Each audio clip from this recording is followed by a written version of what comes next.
있을진저 피의 성이여 그 안에는 거짓이 가득하고 포악이 가득하며 탈취가 떠나지 아니하는도다.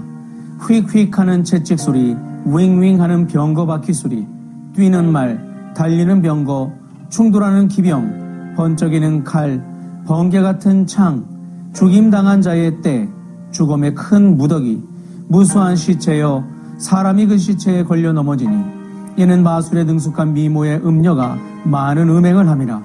그가 그의 음행으로 여러 나라를 미혹하고 그의 마술로 여러 족속을 미혹하느니라.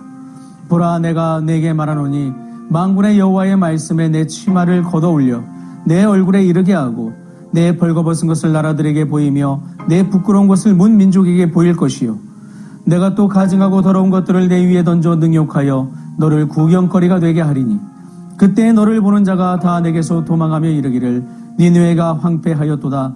누가 그것을 위하여 애곡하며 내가 어디서 너를 위로할 자를 구하리오 하리라. 내가 어찌 노아몬보다 낫겠느냐. 그는 강들 사이에 있으므로 물이 둘렸으니 바다가 성로가 되었고 바다가 방어벽이 되었으며 구스와 애굽은 그의 힘이 강하여 끝이 없었고 북과 루빔이 그를 돕는 자가 되었으나 그가 포로가 되어 사로잡혀갔고 그의 어린 아이들은 길 모퉁이에 메어침을 당하여 부서졌으며 그의 존귀한 자들은 제비 뽑혀 나뉘었고 그의 모든 권세자들은 사슬에 결박되었나니 너도 술에 취하여 숨으리라. 너도 원수들 때문에 피난처를 찾으리라. 내 모든 산성은 무화과 나무에 처음 익은 열매가 흔들기만 하면 먹는 자의 입에 떨어진과 같으리라. 내 가운데 장정들은 여인 같고 내 땅의 성문들은 내 원수 앞에 넓게 열리고 빗장들은 불에 타도다. 너는 물을 길어 에워싸일 것을 대비하며 너의 산성들을 견고하게 하며 진흙에 들어가서 흙을 밟아 벽돌 가마를 수리하라. 거기서 불이 너를 삼키며 칼이 너를 베기를 느치가 먹는 것 같이 하리라. 네가 느치같이 스스로 많게 할지어다. 내가 메뚜기같이 스스로 많게 할지어다.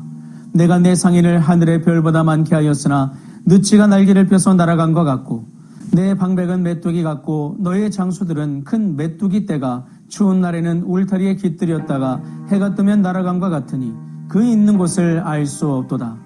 아수르 왕이여, 내 목자가 자고 내 귀족은 누워 쉬며 내 백성은 산들에 흩어지나 그들을 모을 사람이 없도다. 내 상처는 고칠 수 없고 내 부상은 중하도다. 내 소식을 듣는 자가 다 너를 보고 손뼉을 치나니 이는 그들이 항상 내게 행패를 당하였음이 아니더냐 하시니라. 아멘. 안녕하세요. 데이바이블 조영재 목사입니다. 이 땅을 살아가는 사람들은 모두 저마다의 국가에 소속되어 살아가고 있습니다. 현실 국가를 말하는 것이죠. 오늘 우리가 이 땅 대한민국에 소속되어 살아가는 것처럼 사람들은 각각 소속되어 있는 국가 안에서 삶을 영위해 나갑니다. 그런데 성경은 우리가 보지 못하고 인지하지 못하지만 또 다른 국가가 모든 사람에게 있음을 이야기합니다. 그 국가의 소속됨을 말하는 거죠. 이 국가관은 우리가 어떤 가치관을 따르냐, 누구의 통치를 따르냐, 거기에 연결되어 있는 그런 영적 국가관을 말합니다. 즉 하나님 나라냐 사탄의 왕국이냐, 바로 이것이죠. 영적 세계에는 두 나라밖에 존재하지 않습니다. 그리고 성경은 끊임없이 오늘 우리에게 이 하나님 나라 안에서의 삶과 세상 나라 안에서의 삶이 어떠한지를 보여주고 있죠. 분명한 것은 오늘 우리가 나음서를 계속 보고 있었고 이제 마지막 부분에 우리가 이르렀는데 이 순간을 통해서 하나님 나라를 살아가는 삶과 세상 나라를 추구하는 삶이 어떤 특징이 있고 우리 가운데 어떤 영향을 미치고 있는지를 다시 한번 살펴볼 수 있었으면 좋겠고, 우리를 구원하신 근본의 목적인 하나님 나라에 대한 그 생각, 그 가치관을 바르게 세울 수 있는 그런 기회가 될 수 있었으면 좋겠습니다. 오늘 나움 3장은 바로 이 두 나라의 마지막 모습을 보여주는 말씀이죠.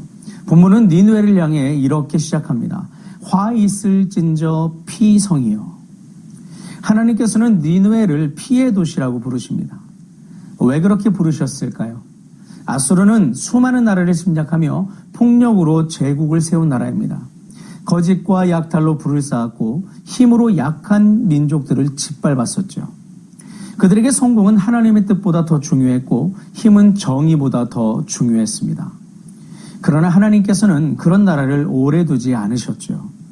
2절과 3절에서는 채찍소리와 말발굽소리, 병거가 달리는 모습과 시체가 산처럼 쌓이는 장면이 매우 생생하게 묘사됩니다.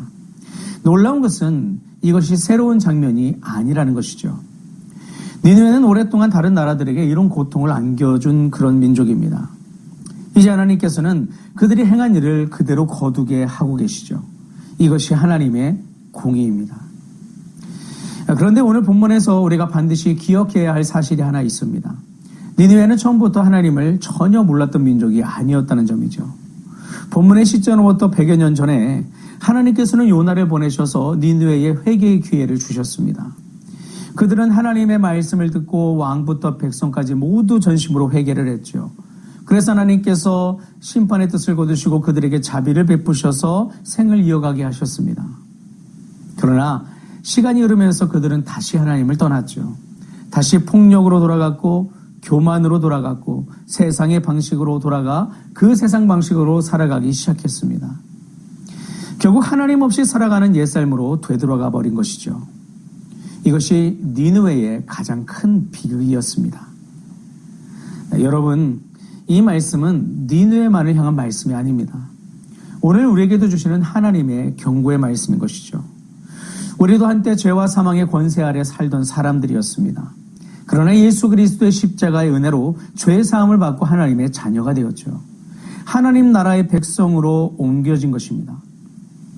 하지만 그렇다고 해서 우리의 옛 본성이 완전히 사라진 것은 아니죠. 주님이 의롭다 칭해 주신 칭의의 은혜, 그 구속의 놀라운 은혜 안에 우리가 살아가고 있는 것입니다. 그래서 여전히 우리 안에는 세상의 방식으로 성공하고 싶은 마음이 있습니다.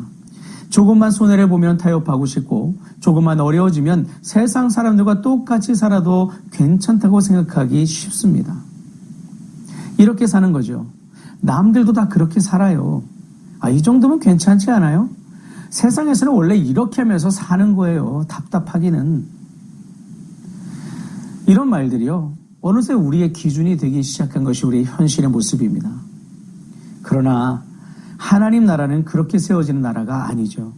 세상 나라는 힘으로 높아지라고 말합니다. 그러나 하나님 나라는 섬김으로 높아지라고 말씀하시죠. 세상 나라는 더 많이 가지라고 말합니다. 그러나 하나님 나라는 더 많이 나누라고 말씀하시죠. 세상 나라는 경쟁에서 이겨야 한다고 말합니다. 그러나 하나님 나라는 사랑으로 서로를 세우라고 가르치십니다. 세상은 눈앞의 성공을 약속하지만 하나님 나라는 영원한 생명을 약속하시죠. 그래서 성도의 가장 큰 위기는 세상 속에 사는 것이 아닙니다.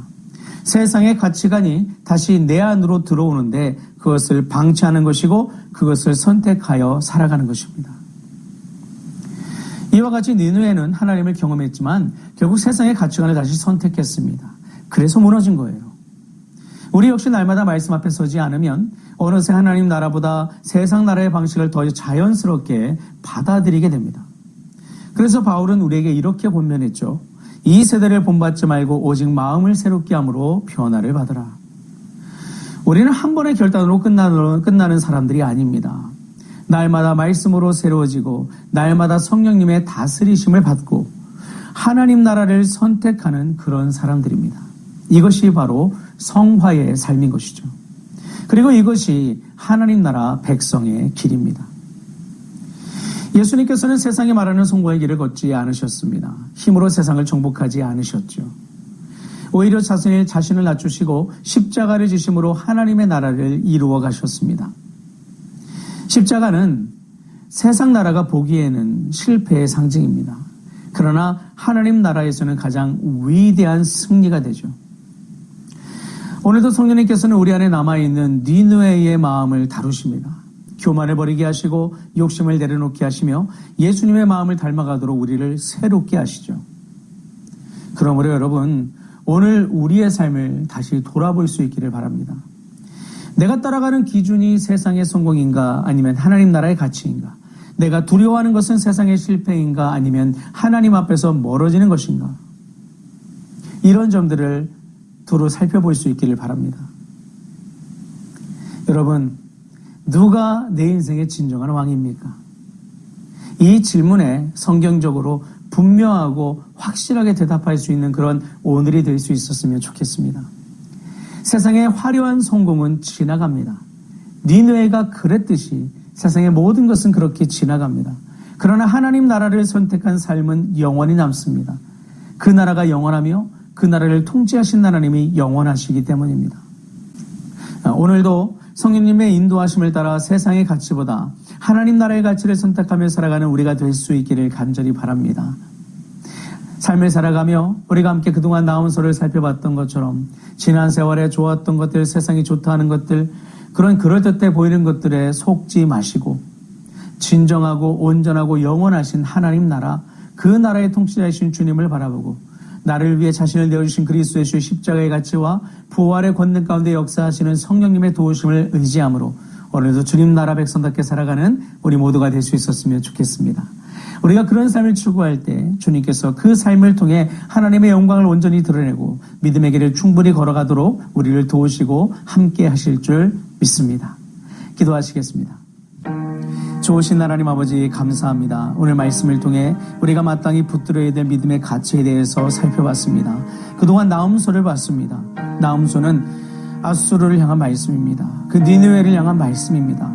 한때 요나를 통해 주신 주님의 메시지를 통해 돌이켰고 생명을 얻었던 그 나라가 현실에 대한 그 미련을 버리지 못해 다시 현실 세계로 돌아갔을 때에 그들의 삶이 어떻게 됐는지를 우리는 나음서를 통해서 살펴봤습니다.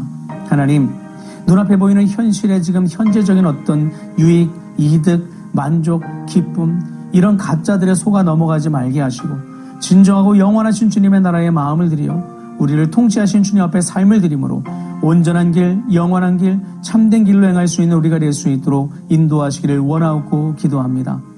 영원하신 그 나라를 다스리는 주님만을 바라보고 영원토록 우리를 포기치 아니하시고 동행하시는 주님과 함께 행하는 우리의 일상이 되게 하여 주옵소서. 감사드리며 주 예수 그리스도의 이름으로 기도합니다. 아멘.